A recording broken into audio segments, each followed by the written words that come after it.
New Zealand literature, colonial period, late 18th to early 20th century, and welcome to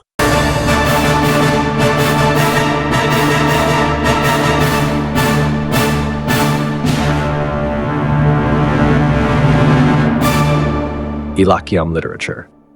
Colonial period, late 18th to early 20th century. The arrival of European explorers and settlers in New Zealand during the late 18th century initiated a complex process of encounter and cultural exchange between the indigenous, Mâori, and the newcomers. This period is characterized by the collision of different worldviews, languages, and literary traditions, shaping the literary landscape of colonial New Zealand. Central to the cultural fabric of pre-colonial New Zealand were the rich and diverse oral traditions of the Mâori people. These oral narratives, including myths, legends, chants, and genealogies, served as repositories of Mâori history, knowledge, and identity. Despite the eventual impact of colonization, Mâori oral traditions persisted and continued to influence the emerging literary expressions in New Zealand. The accounts of European explorers and navigators, such as James Cook and Abel Tasman, provided some of the earliest written records of encounters with New Zealand and its indigenous inhabitants.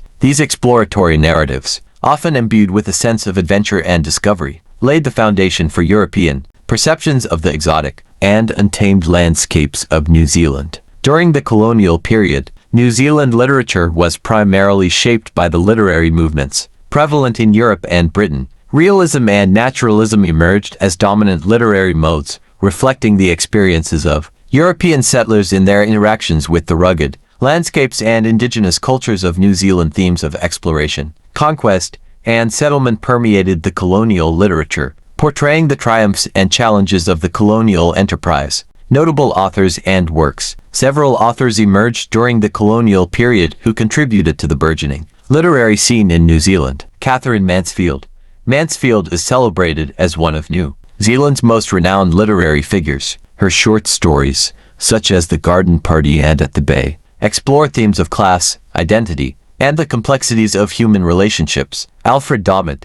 Domett's epic poem, Ranulph and Amohia, stands as one of New Zealand's earliest attempts at a national epic, blending elements of romanticism and colonial adventure. William Pember Reeves, a prominent political figure and writer. Reeves' The Long White Cloud, Aotearoa, offers a comprehensive history of New Zealand from a colonial perspective.